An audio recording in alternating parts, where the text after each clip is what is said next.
How you doing? Thanks for tuning in. This is Matt and Nikki Javit. We are a traveling couple that has been traveling for over 20 months now, and we are documenting our journey on this podcast and on our website, passportjoy.com, in the hopes that we help other travelers make it easy for them as they go on weekend getaways, week-long adventures, or might even be planning to do something like we're doing and traveling long-term. We are currently sitting in Bali, Indonesia, where we are spending almost a full month here. And it's been awesome so far, and it's been a blast. But today, we're going to talk about negativity. We're talking about all that stuff that we hate on the road. That's right.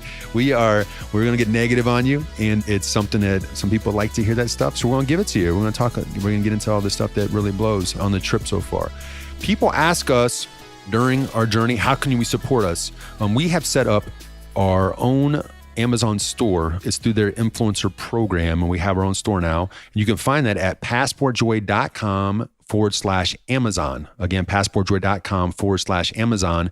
And that's the easiest way to support us. It's not like you're giving us money directly. You're just still doing your typical shopping on Amazon, but we make suggestions. The books we love. I've got some barber stuff on there now. All the stuff that we miss from home. Electronics, our backpack, what's in the backpack, all that stuff is in there, so you can check it out. And if in that process you find something you like, click through, buy it. If not, just go on with your regular shopping, and we'll still get a small percentage of some of the stuff you buy on Amazon. So that's a really great way to help us. Oh, and also please check out World Barbershop Adventures. If you haven't already, we now have episodes from Thailand, Japan, Qatar, the episodes from Switzerland. There's a bunch of others. We're up to 8 episodes now on different places around the world, and been getting some really positive feedback on that. So we appreciate it. But please check out the World Barbershop Adventures. There's a link on the website, or just type that into YouTube and the series will come up. And as always, please subscribe, rate, and review this podcast. It's the best and easiest way to help us to get in front of new travel listeners that might not be aware of our story. And also leave a review. Sticking with the theme of negativity, we recently got this YouTube review from Irish K. Ahmad, who said, "Wow, such an annoying voice." So thank you. Thank you, Irish K. Ahmad, for that awesome review. Thank you for taking the time to leave that review and that feedback. We appreciate that. So if you have time to really leave us a review, positive or negative, please do that either on Apple or YouTube. We get some comments on Instagram from time to time. Wherever you want to do that, we appreciate it. And thank you, Irish K. Ahmad, for that amazing review. And as always, if you're just catching up with this podcast, you're like, who are these people? What are they doing? Where have they been? Go to the Journey So Far tab at passportjoy.com, and that's where we break it down month by month, all the locations, about 30 locations, so 30 different countries so far. So check that out. It's an easiest way to get up to speed on what we're doing and where we've been. And there's all kinds of links in there to help you out in case that you might be going to one of those locations as well. Please sign up for the newsletter as well at passportjoy.com. Every Thursday, we send out an email with all the highlights of the stuff that we're doing, but also there's other stuff in there that might help you out from your travel or just different things in life that we tend to share. All right, let's get on to this super negative episode.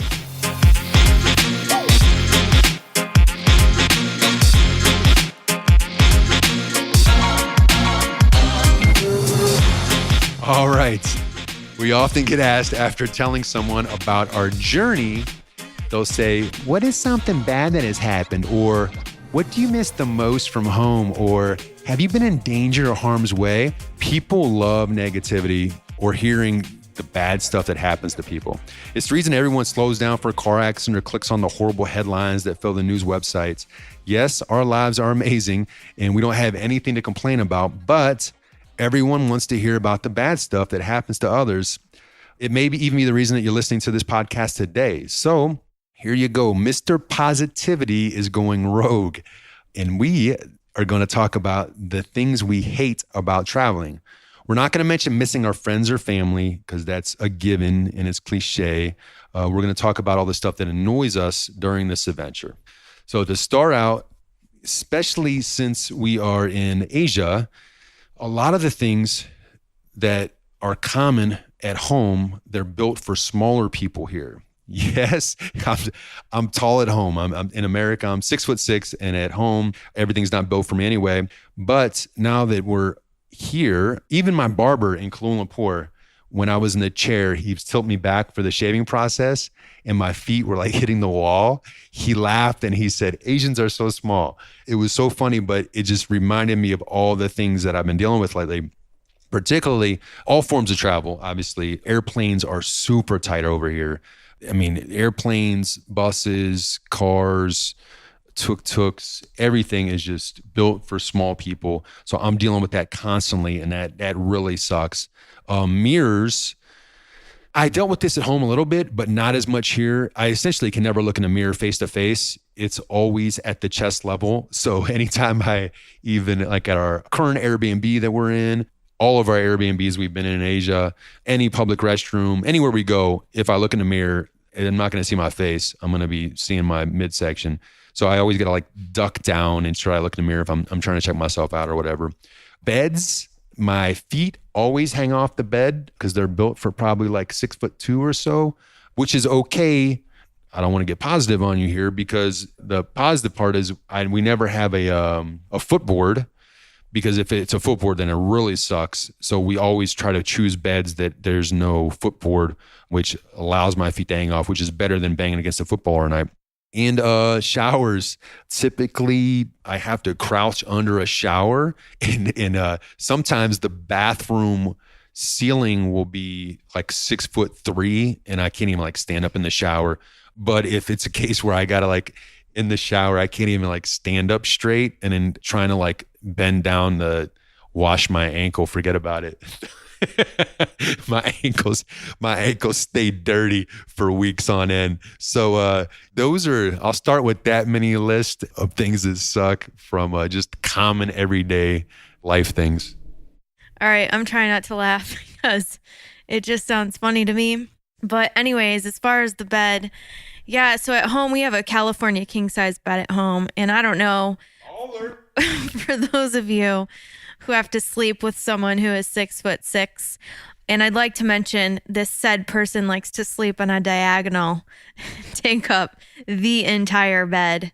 Having a California king size bed is the only size bed that is the only option that we can have. We have had to sleep in all sizes of beds on this journey. We've had to sleep in twin size beds, and not sharing one, but like side by side Brady Bunch style, and like a double bed or a queen bed. We've had king size beds too, but the bed themselves, like the size is really not the issue. It's like the quality of the bed. So, I mean, there are like beds that are lumpy, like the mattresses are lumpy in my opinion, and like super, super hard. And I actually prefer like a firmer mattress as opposed to like a squishy one. But I mean, these bed mattresses that I've slept on are so hard that it is like actually sleeping, I think, equivalent to like on a floor. I mean, you wake up in the morning and your back is just so stiff that you're like, did I just sleep on the floor? I mean, I firmly believe that Airbnb should have like a section. I was talking to Matt about this, I think like a month ago. I think Airbnb should have like a section that allows customers to rate the host on their comfort of their bed. And like, I think they should honestly break it down even further, where you can say like the mattress was this comfortable, the pillows were this comfortable, and the linens were like this comfortable. Because I really believe that it's such an important thing. Because yeah, cleanliness is great and like all the amenities that the place has, but like if you have a shit bed, like that is such crap to me. I mean, I don't want to stay in your place. Sometimes we're staying in places for 2 weeks, 3 weeks, even like the current place we're at right now, we're here for a month. The bed is fabulous, but we've stayed at places before where the bed is just horrible, and you just wake up and you're rejuvenated, you feel like crap. Like I wake up with headaches and like it's just crappy. So for me, that is like the worst thing, is just having like a really, really crappy bed. So just to piggyback off what he said, another thing with the beds too is like when you have linens that are not clean, or like when you peel your bed back and you like find stray hairs. I mean, I find that completely unacceptable. We were just traveling with our friend Chris in Thailand, and he has this like aversion to stray hairs. And I was telling him, yeah, well, I just found a stray hair in my bed. And he was like, oh my God, if that was me, I honestly, I would have been like, I have to have a maid in here. Like, there's just absolutely no way. He's like, I immediately start gagging. And it's like, for me, it's not that big of an issue, but I mean, I just think it's gross. Like, if I find a hair in my bed, I'm going to assume it hasn't been cleaned. Like, I think it's absolutely disgusting. And another thing too is like, I get it. Like the thing now is like for everyone to have white sheets. Like we're currently here and we have white sheets at our place and we have white sheets at our home as well. But like bleach your sheets. If you have stains on your sheets, invest in sheets where you're going to like clean them, replace them or whatever, or buy a bucket of bleach. Like I don't want to sleep in a bed where there's stains all over the sheets. And then I'm wondering like, why do I have brown stains on my sheets? I think it's gross. So I think like I just really miss having a bed that I know when I sleep in the sheets that they're clean, they're hair free. If there is a stray hair, it's my own hair. So yeah, that and then like the comfort level. Another thing is showers. So to piggyback off of Matt, the shower thing. So we have had to deal with every sort of type of shower. Like just recently in Japan, they were the tiniest showers ever. And so I don't even know how Matt moved around in the shower itself. It was like almost like a shoebox. For me, it wasn't an issue, but I don't even know how he moved his arm enough to even like clean his body off with soap. But so in Japan, the showers were super, super tiny. And then when we were in South America, when we first started off, they had these electric shower heads. And I think we've talked about this before, but these shower heads themselves were just so hard to navigate. I mean, you had to like figure out the perfect like water flow for the water to come through this electric shower head so the water would stay warm. So the slower, the better. And then the shower head itself behind the knob that you would turn the water to come on, it was metal. So like sometimes that you would receive an electrical shock. In South Africa, we were dealing with like a drought session. So we had like little to no water coming on. So there's just like drops of water coming through the shower. And we were like filling up cups of water just to wash ourselves off.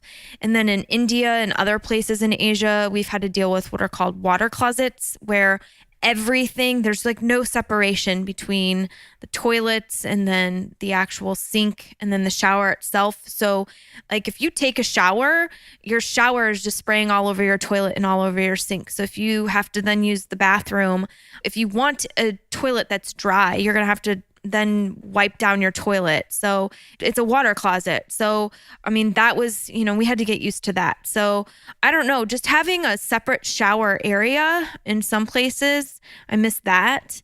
But yeah, just I miss my big shower at home and knowing that it's clean and having a separate area and just having it be this big, nice shower. But yeah, that's definitely different. And then I guess since we're talking about bathrooms, toilets. And I guess I could talk about toilets for days, but just in general, like, I mean, even like from the start, when you first start going to your destination. So like having to use just like a dirty airplane bathroom. I mean, they get pretty gross and you have to.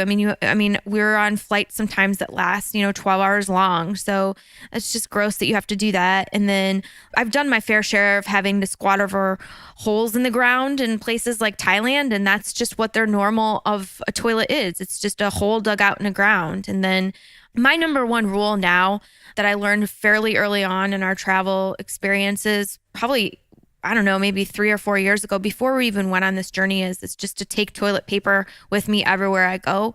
Because even in places where you think that it wouldn't be this issue, when we were in Sicily, Italy, I mean, it was like hard to find a public restroom that had toilet paper. So wherever I go, I take toilet paper with me because it's not the norm. Like you go into these public restrooms and they have these hoses that are connected to the toilets and you're expected to just spray yourself off after using the restroom and then pull up your pants.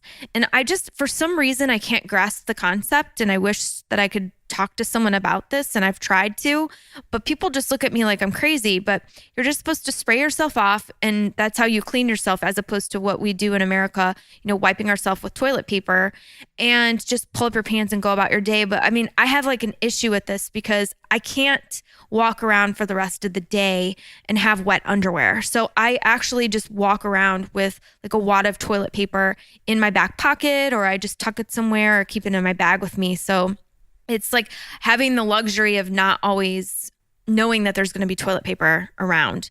And then in some countries, like toilet paper cannot be flushed down the toilet. So that mixed with like the hot weather and things like that, you'll walk inside of a restroom, and the hot weather mixed with the toilet paper that's been used inside of a wastebasket, it's just like the wafting smell of the hot sun and the rancid smells. It's just really bad. So I don't know, that is definitely taken me some time to get used to. So I don't know, there's just something really comforting about using your own toilet, knowing that it's clean, knowing that there's going to be toilet paper there, knowing that you're not going to have to spray yourself off and that you're going to have some dry underwear. So that for me is, I don't know, been a big issue for me having to get used to. All right, keeping the negative train rolling. Getting a rhythm is something that's really sucked. I was the king of rhythm back home. I had a flow to my entire day. Even though in a typical sales day, there's nothing that's the same, I still had the basics of my day, especially my morning routine. But now everything is so out of whack because every day is different. And we're constantly researching from the stuff that we got to eat, directions around town, upcoming logistics. If we're flying somewhere, we got to get an Airbnb. There's nothing common about the regular day, which you might say is a good thing. But because I'm staying negative, I'm going to say it sucks. All right. So yeah, definitely no routine. For me, it's definitely a negative thing. I mean, every time we go to a different place, it's like I feel like I'm starting all over again. And like Matt said, it is a good thing. So it's exciting, it's fresh, it's new. But like, just think about this. So let's just say you're going somewhere for a week or 2 weeks. Okay. So anytime you need to run an errand, let's say you need to go to the grocery store, or let's say you need to fill your medication, or let's say you don't feel well and you're like, hey, I want to see a physician, or I need to go to like a quick med check or something like that. Or let's even say something worse happened to you, like you're seriously injured, or let's say you need your teeth cleaned, whatever it may be. Okay. Now you're in a new location. You have no clue where any of these things are. Now you have to find all these things. It's like you're starting all over again from square one. That is what we do on a constant basis. And a lot of these times it's in different countries. Like we just went from Japan, and then we went to Thailand, and then from Thailand to Malaysia. And then, you go from Malaysia to a different country. And so it's culturally different. Things are done completely differently, healthcare wise. Groceries are different. Groceries could be in an open air market outside, to groceries could be in a supermarket like they are at home. And a lot of times, we don't have access to a car. We don't own a car. And sometimes Uber isn't available in these locations, or Grab, which is their equivalent, is not available. We might not always have availability to rent a scooter. And so it's like, we have to relearn everything. So you may be thinking like, okay, so what? So get savvy. But it creates this, I guess, this vibe of, it's very easy to get into. It creates a tendency for us to become very lazy or to put things off.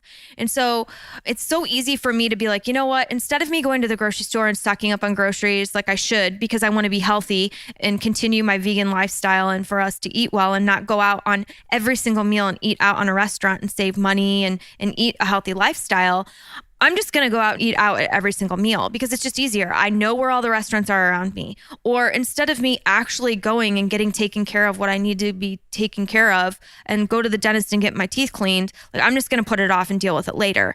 So for me, I just feel like not having that routine and having everything continuously change and not knowing your surroundings, or not knowing where I should actually go, or not having friends in these locations, or being able to ask someone, their advice or their opinions, and always having to go on Google and search like, where's the best doctor, or where's the best dentist, or where should I go for this? It's just a pain in the butt. And you have to also consider like there's often a language barrier too. So I can't just go out in the street and start asking people some things.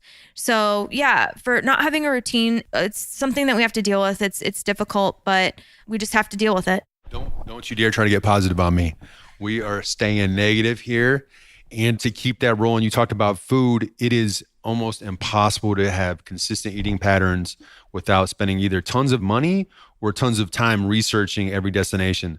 I've eaten more instant noodles in the past month than I probably have in my entire life because it is just so easy. It's easy, it's convenient, it's there. So I've been doing it a lot lately in Asia because it's readily available. It's one of the most common foods.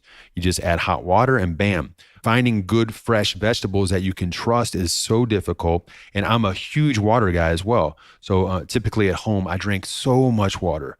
But now I'm definitely not drinking as much water as I used to. But anytime you want water, it is not easy. You have to go to the store. You have to drag it back home. When we lived in the US, we'd have these big, huge water service things that would come to the house. The jugs, you'd put in the dispenser, the filter thing, and you'd have water at hand, or you can get bottles of water in mass quantity. But here, if you're going to get big things of bottled water, you got to bring that home in some way, whether it's a 20-minute walk like Nikki was talking about. It's just not easy. So my water consumption is down based on all these different factors. And then just the idea of dragging groceries home is always a pain in the ass. And then little things like my vitamins. I used to take consistent vitamins at home. Now I'm taking these weird Japanese vitamins that I got to take 5 pills a day because I don't even know. They're like, but it was like the best of a lot of bad options. But now that's what I'm taking as far as food goes. Did you want to touch on food at all? Better be negative. Okay. I mean, I have talked about food in so many of our episodes, so I will try to keep it to a minimum. But lack of vegan options for me, I'm pretty sure our listeners are so sick of hearing me say this, but in South America, I really feel like it was a huge struggle for me. I mean, the South Americans love their beef and animal proteins. I mean, it was so crazy. I just feel like a lot of their food was fried. I mean, that's just their norm. It's not their fault. It's culturally what they eat. And quite honestly, I don't like fried food. So I just found myself hungry a lot. I felt very tired and slow from like the types of food that I was eating. And I don't know, I was really hangry all the time. And I don't know, in America, I just feel like it's so much easier to go to my favorite restaurant or to just hit up Fresh Time or to go to Whole Foods and stock up my refrigerator full of food. And it's just easily accessible. And obviously you're probably thinking, duh, I mean, clearly I'd be living in my house doing that. But here it's just not like that. Yes, I've been to countries where vegetarian restaurants and vegan restaurants are few. I mean, are not few, are like plentiful. But again, it is so expensive to eat like that. I mean, it's ridiculous. When we were in Ireland, there were vegan restaurants where there was a veggie burger that was $24. I mean, it's crazy. I cannot afford to eat like that when I'm out. So as a traveler, it's just ridiculous how if you want to maintain that healthy lifestyle that you have at home, it is just not affordable. And yes, a lot of you are probably listening to this and thinking, holy crap, like, why is she not going to supermarkets or mercados or like, these huge like open air fruit markets? We are doing that. But again, it's like, I don't have transportation. I don't have a car. I don't own a scooter. And so a lot of these things, depending on where I am located, I'm walking 40 minutes one way to go to these places. And so having access to fresh fruits and vegetables, you can only buy a certain amount of these things at one time. And so we all know that this stuff goes bad. So like I have fresh fruit right now that I'm actually freezing so it doesn't go bad as fast. I bought a certain amount of it, just so I could have like a lot of it and then eat it over, a certain period of time. But yeah, you just have to pick and choose what you do. But it is not cheap to eat the way that I did at home, nor was it at home, but it's more expensive to do it this way now. Yeah, and plus we don't even have the utensils or the tools or anything in our kitchen, because a lot of times we'll show up in a kitchen and they don't have anything to even cut anything up or mix it up. So every time, you don't have a stove, so you're always trying to figure out the most creative ways to eat the foods you like, and it's almost impossible. So for me, I just go back to the probably the most simplest thing to eat. So all right, I typically trust. I'm a trustful person, but when you're on the road, you can't trust as often. So that sucks for me is kind of being on your guard and have a little sense of paranoia.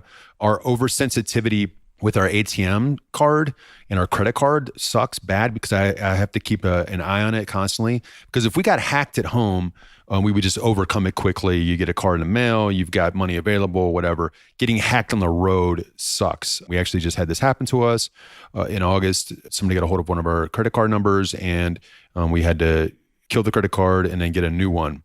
So that is not fun. And now, just in the location that we're at, I was doing some research on something totally else about the Bali community. And the next thing you know, I stumbled upon an article that all these different ATM machines here have skim hacking in a big way. So I got super nervous about our ATM. So instead of leaving it open, I just called in, had it froze, and that now we gotta unfreeze it every time we want to use it, which is a big pain in the ass, right? So that's the thing about oversensitivity on the cards. It's something that back home you don't have to worry about, but being on the road, because we need access to these funds when we need them, it's something we have to keep an eye on, and it's a big pain in the butt. And then when it comes to trusting as well, being an animal lover, this is something just weird and kind of an aside, but I used to love petting dogs, whether we were out just walking around or you see somebody else with a dog and you can trust it in some way. I would love to be able to touch a dog and pet a dog, but here in different countries, you're constantly scared of getting rabies. There's some mangly dogs here, though, that you wouldn't want to touch. If they look like this in America, you would feel bad for them. You'd find a way to help them. But here, they're just stray dogs. They're just doing their thing, and they really do have a great life. They just look bad. So you can't necessarily touch them because you're like, okay, I don't know if this dog has rabies or not. It's having a blast on the beach, but it does look very scary. So you just can't trust it, and it sucks. Did you want to build on that at all? I mean, I don't want to build on the dog thing, but I have another thing. So as far as laundry goes, so finding accommodations that provide laundry facilities is much easier said than done. So a lot of times, I think I've mentioned this before on a couple of our other pods, I definitely search for places that have like access to at least a washer. I don't really care about a dryer. I typically will line dry a lot of our things, but having access to just your own washer is almost what I would consider a luxury. So I really do miss that, like just being able to, in my home, go to my washer and dryer, wash my clothes whenever I want it, especially since we're working out. I mean, you go through so much stuff because you're constantly active, especially since we're in a warm climate a lot. I mean, you're sweating a lot. So it's not like you can just at home maybe rewear your jeans after, 3 or 4 times. I mean, you're sweating through your stuff. It's sticking to you. You feel like crap. So you really feel kind of gross when you're rewearing your stuff, especially girls, our bras, we have to be washing that stuff. I mean, it gets pretty nasty and gnarly in this type of weather. And so there's areas that you can find coin laundry, and we've done it. Like we've walked 30, 40 minutes to go wash our clothes, and we'll make a half day out of it. You got to walk there. We'll say we'll go out to lunch, pop our clothes in, we wait for it to wash, and then we'll switch it out. We'll wait for them to dry, and we'll walk back. But there's sometimes where you really can't find coin laundry. And so you're dropping off your clothes at these facilities, and they weigh it by the kilogram, and then they wash it and they do it for you, and then you pick it up the next day, but you're at their mercy. I mean, we have really nice travel clothes, and some of the clothes that we have are not that nice. We're just buying t-shirts and stuff that we're replacing over the every maybe 3 or 4 months because we wear through them. But some of our items are very, very nice travel clothes. And so you hope that they don't shrink them. I mean, Matt has nice pants that fit his 6'6" frame, and you're like, please don't dry these. Clearly on this European label, it says don't dry them, and you get them back and they dry them anyways. And it's like, clearly something was lost in translation. I don't know why you dried these pair of pants, but you did it anyways, fine. And they're not separating out your colors from your whites and things like that. I mean, my white shirts aren't white anymore.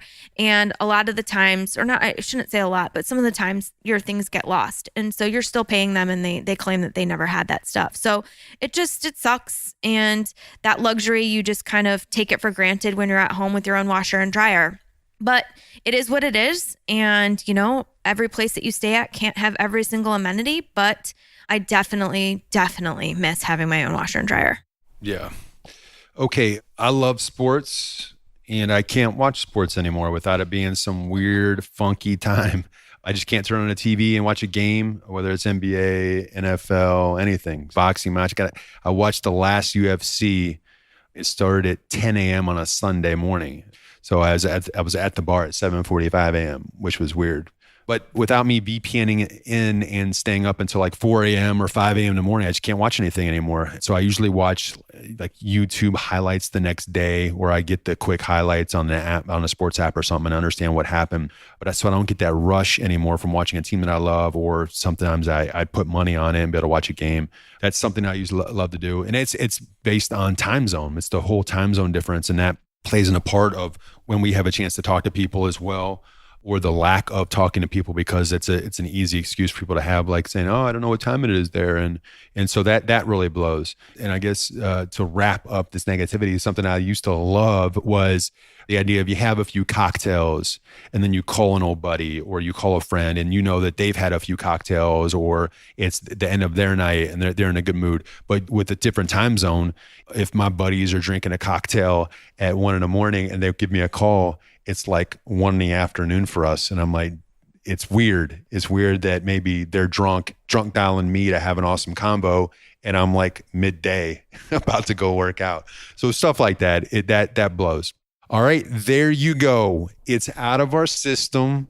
All the negativity is gone. There you have it. Those are the things that suck about traveling, suck about our situation. Now we can go back to being super positive, being the people that we are, and not going negative again. Because if you know me, you know that I hate that stuff. But we wanted to put that out there because a lot of people ask us, and we wanted to answer that question. So there you have it.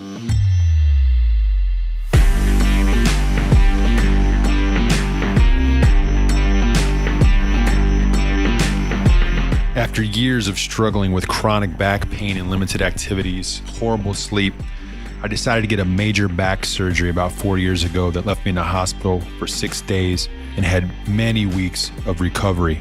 After that recovery, I decided to get into foundation training. It's back exercises that focus on your core and your lower back and provide strength and stability moving forward. And it's changed my life totally. I'm so happy that I found foundation training. And without it, there's no way I could travel the way we do. With all the tight squeezes on buses and airplanes and little cars and tuk-tuks and all the ways that we travel, it would be impossible if my body didn't feel the way that it did. And I attribute all of that to foundation training and the strength it's given me to do, not only to feel the way I do within those transportation, but also to take on these long hikes that I love to do now and all the physical activity that I do. Foundation training is the key to that. So if you have back pain and you want to figure out a way to overcome it, or you just wake up and you have chronic fatigue, I highly recommend foundation training as a way to get there. You can get a free guide and check out all the other products. Go to passportjoy.com/back, BACK. Again, passportjoy.com/back to find out everything you can get from this type of training for your back. We also use ExpressVPN as a secure way to connect to the internet anywhere in the world. It's your own pipeline to the internet that has servers around the world to keep you secure from hackers while you travel. It's also a great way to see the content that you deserve to see, that you probably paid for on your subscriptions as you travel, those digital movie apps that you have to see your shows and your movies while you travel. You can also see flight prices like a local, which sometimes can be cheaper. I mean, it just gives you the security and privacy that you want in coffee shops, local restaurants, on your phone or your laptop. And if you're doing anything financial, whether you're traveling, you're at home, you're in a local coffee shop, you need to consider getting a VPN. And we use ExpressVPN to do that. VPN stands for Virtual Private Network. So again, check out passportjoy.com VPN for your free 30-day trial. Again, passportjoy.com/VPN for your free 30-day trial. And also check out passportjoy.com/tools for our other products that we love to use while we travel.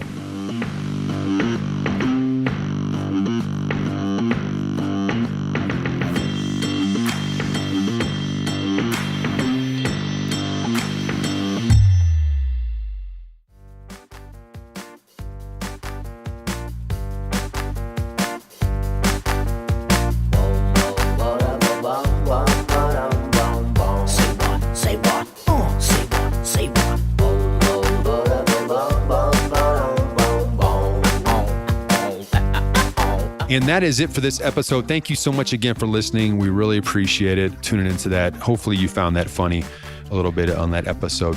Please be sure to subscribe, rate, and review the podcast wherever the tool is that you use. It's a great way for us to get into new travel listeners that might not be aware of our story. And we're trying to continue always to increase our expansion and so people can learn from our experiences. As always, you can find the important links that we talked about. There might not be too many from today's episode, but there's definitely from other episodes. Go to the podcast tab under inpassportjoy.com, and under each episode listing, we list out all the different links in there of the things that we mentioned. And it's a great way for you to understand some of the tips and tricks that we're sharing. And while you're at the website, check out all of our latest blog posts, our tips and tools, our social media is all there, and also our Amazon store that I mentioned earlier. It's a great way to support us by clicking through there, checking out all the stuff we have listed there with our notes that we share. All right, we will be back next week for a new episode. Until then, safe travels to wherever you might be heading next.